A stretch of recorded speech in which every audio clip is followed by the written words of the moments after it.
তেজপুৰৰ এখন অতিকৈ জনপ্ৰিয় আৰু ঐতিহ্যমণ্ডিত পাৰ্ক কোল পাৰ্ক বা চিত্ৰলেখা উদ্যান। তেজপুৰলৈ কোনোবা যদি ফুৰিবলৈ আহে এই উদ্যানখনত এপাক হ'লেও সোমাই চায়। সেই উদ্যানখনত ল'ৰা ছোৱালী লৈ গ'লে খেলিবলৈ কিছুমান ব্যৱস্থা আছে। কিন্তু এই চিলড্ৰেন পাৰ্কখনৰ ওচৰতে থকা যি ইলেক্ট্ৰিকেল কানেকশ্যনবিলাক তাৰ অৱস্থা দেখিলে কিন্তু আপোনালোকৰ ভয় লাগিব। এই অৱস্থাত কোনোবা ল'ৰা ছোৱালী যদি ইয়াতে খেলিবলৈ আহে বা ভুলতে এনেকুৱা ধৰণৰ মুকলি তাঁৰবিলাকত যদি হাত দি দিয়ে তেতিয়া কি অৱস্থা হ'ব এবাৰ ভাবকচোন।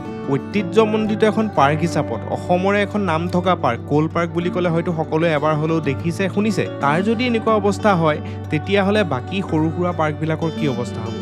এইবিলাক ইলেক্ট্ৰিকেল কানেকশ্যন কেনেকুৱা মুকলিকৈ ৰাখিছে। এইখন এখন চিলড্ৰেন পাৰ্ক, ইয়াতে ল'ৰা ছোৱালী গৈ পেলাই খেলে। কি সাহসত কোনোবাই ল'ৰা ছোৱালী ইয়াতে খেলিবলৈ এৰি দিব পাৰে।